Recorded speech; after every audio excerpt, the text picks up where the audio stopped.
your favorite YouTuber and show pop open. Midnight Hours #1 YouTube. Midnight Hours movie. Wait a minute, it's time for another Kino Rewind demonstration copy of my 1985 copy of Pinocchio, which has the FBI warning, the Black Cauldron trailer, the Walt Disney logo. The star of the movie had the end credits, had the long screen, last screen of death, and blue screen of death. But before I can get this rewind demonstration, I have to give a shout out to Cinephi Sanity, Captain Cinephi War Order, Captain Andy Pirates, Joshua Cook, 59 War Survivor, Play Again VHS, 59 War, VHS Mikey, Video Tasty, and Rob Vintage Video. Without further ado, away we go.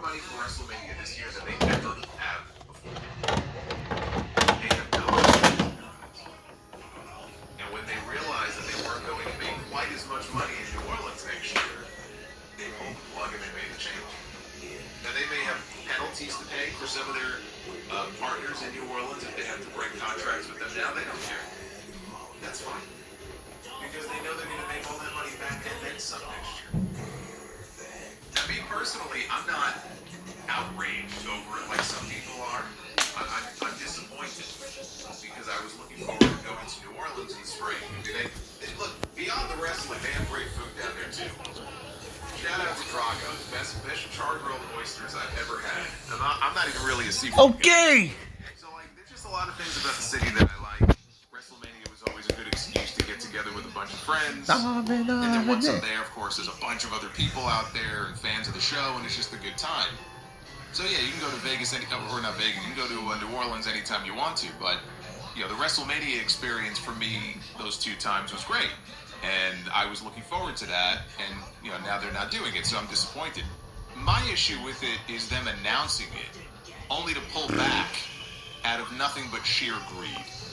It's not even a case where, oh, you know, we've tallied up all the receipts, and wow, look at all this money we made.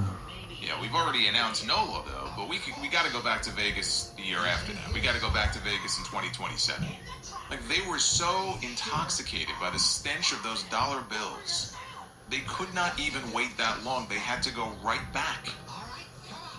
My issue with it is sending The Rock out there on live television in New Orleans to announce to that crowd that WrestleMania 42 is coming to their city in 2026. And seeing them all lose their minds and jump up and down, only to turn around and say, psych! Just kidding. Here's $10. Go drink your sorrows away on Bourbon Street, you drunken dweebs. That's what they did. It's really embarrassing. It's just business, but that doesn't make it any less embarrassing. And they've also fucked over a bunch of independent promotions too, I'm sure. Which is not their problem, I'm not saying it is. But think about it, how many promotions, and not even just indie promotions, but like other vendors, convention organizers, sign contracts with certain places that they now have to break and potentially lose money on. Like, it has a domino effect on a lot of different people. It's not just their own vendors. The whole thing is a mess. But never be blinded to the fact that TKO cares about one thing and one thing only. So we're going to see more of this sort of thing again in the future. And that was my Kino Rewind demonstration copy of my 1985 copy of Pinocchio, which I'll do the opening closing whenever I can. Now please subscribe to my YouTube channel. We may be seeing more of this in the future. And the next time they do bring WrestleMania somewhere outside of Las Vegas again, I can only imagine what they're going to charge people for tickets to make up for whatever money they're going to lose out on by not being in Las Vegas. That'll be passed on to you guys.